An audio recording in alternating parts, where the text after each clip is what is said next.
दोस्तों अगर आप भी चाहते हैं इंग्लिश बोलना तो आपको पता होना चाहिए कि इंग्लिश बोलने के लिए हमें बड़ी बड़ी बातें सीखने की ज़रूरत नहीं है। हम लोग का जो स्टार्टिंग पॉइंट होना चाहिए ना, वो बिल्कुल फाउंडेशन से होना चाहिए। अगर हमारा फाउंडेशन यानी कि हमारी अगर नींव मजबूत रहेगी ना, तो हम लोग जब जैसे जैसे ऊपर बढ़ेंगे ना एडवांस लेवल पे, तो हम लोगों को उस समय दिक्कत नहीं होगी। देखते हैं कि अगर किसी को मैथ को जो है सीखना पड़ता है तो वो बिल्कुल पहले नीचे के जितने भी फार्मूलाज होते हैं उनको मजबूत करता है, ताकि आने वाले जो बड़े बड़े क्वेश्चन होंगे उनको वो आसानी से हल कर पाएंगे। सेम प्रोसेस आपको लागू यहाँ पे भी करना है कि हमको बड़ी बड़ी बातें नहीं करनी है, ठीक है। हमको बिल्कुल फाउंडेशन से काम करना है। 10 से 15 दिन 20 दिन अगर हम लोगों ने फाउंडेशन के ऊपर काम कर दिया तो हम लोग आसानी से इंग्लिश सीख पाएंगे, बोल पाएंगे और लिख भी पाएंगे और पढ़ भी पाएंगे। यानी कि आप चारों काम कर पाएंगे। कब? जब आपका फाउंडेशन मजबूत होगा तब। इसके लिए ऑलरेडी मैंने is M R watch work के ऊपर वीडियो बना दी है, सेल बी विल बी के ऊपर बना दी है। और आज का ये जो टॉपिक होगा वो बिल्कुल ही छोटा सा टॉपिक है। मुश्किल से 7 से 8 मिनट का आपको टाइम देना पड़ेगा इस वीडियो के अंदर में। तो आपको मैं बता देता हूँ कि आज का वीडियो का टॉपिक क्या है। बिल्कुल आसान है, ठीक है। यहाँ पे मैंने दिस लिखा और फिर यहाँ पे मैंने डैट लिखा, ठीक है। फिर इसके जस्ट नीचे मैंने क्या लिखा? दीज लिखा। और मैंने यहाँ पे क्या लिखा? दूज। अब बहुत सारे लोग बोलेंगे सर कि ये तो बहुत ही आसान टॉपिक है। दोस्तों ये सही में बहुत ही आसान टॉपिक है, बट इसके ऊपर आप ईमानदारी से बताइएगा कि आपने प्रैक्टिस की है कभी? तो जवाब आएगा नहीं। सर सिर्फ ट्रांसलेशन के जिस दिन बुक उठाई थी ना उस दिन इसको पढ़ा था, उसके बाद से आज तक अभी तक कभी भी इसको नहीं पढ़ा है। भाई इसके साथ में कम से कम 100 सेंटेंस बना के प्रैक्टिस करिए, 200 सेंटेंस बना के प्रैक्टिस करिए। इस गले को आदत तो दिलवाइए अंग्रेजी बोलने की, तब ना जाके आप अंग्रेजी बोलिएगा। अरे अंग्रेजी हमारी भाषा नहीं है, अंग्रेजी it's a foreign language. English it's a foreign language, not my mother tongue. My mother tongue is Hindi. समझ में आ रहा है ना? तो जो हमारी मदर टंग है उसमें तो हम लोग 24 घंटे प्रैक्टिस करते हैं, बट जो हमारी मदर टंग नहीं है उसके ऊपर हम लोग प्रैक्टिस कहाँ करते हैं? तो आपको प्रैक्टिस करनी चाहिए। You should practice, you should practice. आपको प्रैक्टिस करनी चाहिए। किसके ऊपर? बिल्कुल छोटे छोटे टॉपिक के ऊपर। तो आज की ये जो वीडियो है मुश्किल से 10 मिनट की वीडियो होगी। चलिए इस वीडियो को शुरू करते हैं इस प्रैक्टिस के साथ में। तो चलिए सबसे पहले समझते हैं कि दिस डैट और दिस दोज की प्रैक्टिस कैसे करेंगे और इनका यूज कहाँ पे करेंगे एकदम बिल्कुल सही तरीके से, ठीक है। तो मैंने यहाँ पे लिखा दिस, ठीक है, और मैंने यहाँ पे लिखा डैट। अब दिस डैट का मतलब क्या हुआ? जैसे आपने दिस का अगर जो यूज करना है तो देखना है कि कोई चीज, ठीक है, आपके पास में है। जैसे आपने बोला कि ये मार्कर है, तो यह मार्कर है, तो यह मार्कर मेरे पास है, तो मैंने बोला दिस इज मार्कर। यानी पास की अगर कोई एक चीज होगी उसको बताने के लिए हम लोग किसका यूज करते हैं? दिस का यूज करते हैं। तो मैंने यहाँ पे बोला पास की चीज, ठीक है। पास की चीज कौन सी होनी चाहिए? एक होनी चाहिए, यानी कि सिंगुलर होनी चाहिए, ठीक है। अब यही मार्कर अगर मेरे से दूर चला जाए, जिसको हम हाथ से यहाँ से खड़े खड़े हाथ से छू नहीं सकते हैं, पकड़ नहीं सकते हैं, इसका मतलब क्या है कि वो चीज मेरे से दूर है। तो मैंने बोला कि वह मार्कर है, तो मैंने बोला डेट इज मार्कर। यानी कि दूर की कोई चीज होगी बट वो एक होगी, तो हम क्या बोलेंगे कि वह मार्कर है, यानी डेट इज अ मार्कर, ठीक है। तो अब मैंने यहाँ पे बोला कि भाई दूर की चीज को बताने के लिए हम किसका यूज करते हैं? दूर की चीज को बताने के लिए हम लोग डैट का यूज करते हैं, ठीक है। कंडीशन क्या है? एक होना चाहिए, ठीक। अब सेम बात हम यहाँ पे करेंगे कि भाई इसी के जस्ट नीचे हम लोग क्या लिखेंगे? दीज। अब कोई भी चीज अगर हमारे पास है लेकिन एक से ज्यादा है, अब ये दो मार्कर है, ठीक है, तो हम बोलेंगे these are markers, these are markers, ठीक है। दीज आर मार्कर्स यानी कि पास की चीज होनी चाहिए, ठीक है, पास की चीज होनी चाहिए लेकिन एक से ज्यादा, 2 3 4 etc, ठीक है। अब सेम प्रोसेस यहाँ पे होगा कि कोई चीज जो है वो मेरे से दूर है लेकिन उसकी संख्या बहुत ज्यादा है। सेम बात हम लोग क्या करेंगे? तो डैट के जगह पे हम लोग क्या लगा देंगे? दोज लगाएंगे, ठीक है। सेम यहाँ पे आ जाएगा। और हमने बोला कि चलिए 2 हो गया, 3 हो गया, 4 हो गया और इससे अधिक भी हो गया, यानी एक से अधिक होना चाहिए।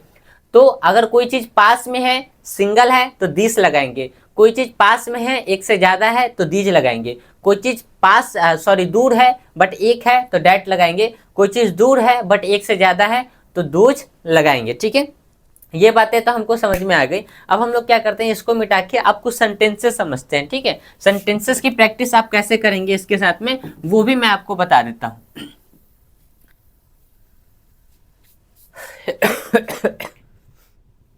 चलिए कैमरा भी चालू है। देखना पड़ता है, ऑटोमेटिक बंद हो जाता है।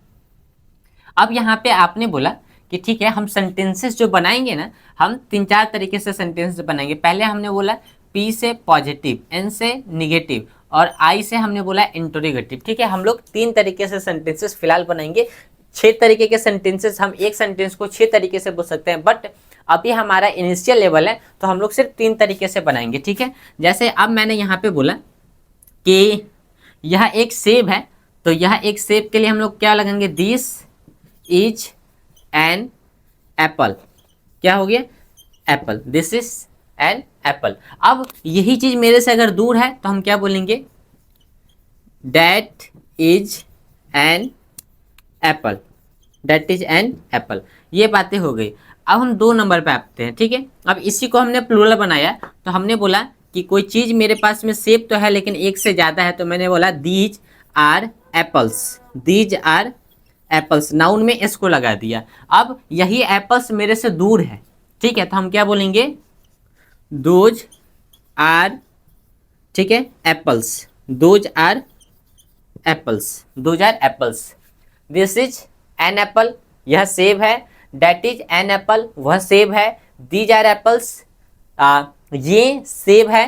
दोज आर एप्पल्स, वे सेब है। ठीक है, ये हमारा पॉजिटिव हो गया। अब इसी को नेगेटिव करना है तो हम लोग क्या बोलेंगे, हम लोग बोलेंगे this is not, this is not an apple, this is not an apple, यह सेब नहीं है। अब इसी के लिए फिर हमने यहाँ पे क्या बोला, इसी का प्लूरल बनाते हैं, तो हम बोलेंगे these are not apples. Plural में हम आर्टिकल का यूज नहीं करते हैं। ठीक है, दीज आर नॉट एप्पल्स, यह सेब नहीं है, ये सेब नहीं है, ये सेब नहीं है। ठीक है, बहुत सारे सेब है मतलब। अब यहाँ पे हम डैट का यूज करेंगे, हम बोलेंगे that is not an apples, that is not an apple, वह सेब नहीं है। अब इसी का हमने प्लूरल बना दिया, हमने बोला these are not apples, these are not apples. ये हमारा पॉजिटिव हो गया, ये हमारा निगेटिव हो गया। अब इसी को इंट्रोगेटिव बनाने के लिए हमको कुछ नहीं करना है, यहाँ पे इज को पकड़ना है, आर को पकड़ना है, यहाँ पे इज और आर को पकड़ना है और इसको बना देना है। कैसे बनाएंगे मैं आपको बता देता हूँ, इधर आप लोग इसका स्क्रीनशॉट ले लीजिएगा। ठीक है, एक ही सेंटेंस के साथ में भाई अगर आपको 20 वर्ड मीनिंग भी अगर आपने याद किए ना नाउन उनको, तो आप उसके साथ में 100-200 सेंटेंस बना सकते हैं। ठीक है, इसी फार्मूले का इस्तेमाल करके सिर्फ एक वर्ड के साथ में आप नेगेटिव, पॉजिटिव, इंट्रोगेटिव बनाइए। ठीक है, अब आपको क्या करना है कि ठीक है, आपने बोला this is not an apple, तो आप बोलेंगे इज दिस एन एप्पल। ठीक है, इज दिस एन एप्पल। अब बस आपको क्वेश्चन मार्क देना है, क्या यह सेब है। अब इसी का आपको प्लूरल बनाना है, तो अब यहाँ पे आप बोलेंगे आर दीज एप्पल्स, क्या ये सेब हैं, क्वेश्चन मार्क दीजिए। ठीक है, अब इसी का आपको डैट का बनाना है, तो आप बोलेंगे यहाँ पे इज डैट एन एप्पल। ठीक है, क्वेश्चन मार्क दीजिए। ठीक, अब यहाँ पे आपको इसी का प्लूरल बनाना है, तो आप बोलेंगे आर दोज, दीज के जगह पे क्या लगाएंगे, those apples, are those apples, क्या ये सेब, क्या वो सेब है।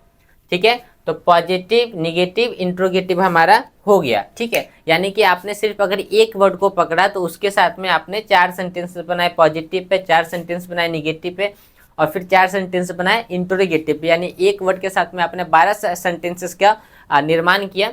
तो अगर आप चाहें तो 20 सेंटेंस को याद करते हैं तो आप 20 के साथ में 12 से गुना कर लीजिएगा, कितना आता है वो आपको पता है। ठीक है, तो आप इस तरीके से प्रैक्टिस कर सकते हैं। आप बोल सकते हैं मिल्क के ऊपर कि यह दूध है, दिस इज मिल्क, या पानी है, दिस इज वाटर, वह बैल है, दैट इज एन ऑक्स। ठीक है, आप इस तरीके से बोल सकते हैं यह मार्कर है, दिस इज मार्कर। ठीक है, यह व्हाइट बोर्ड है, दिस इज व्हाइट बोर्ड, वह व्हाइट बोर्ड है, दैट इज व्हाइट बोर्ड।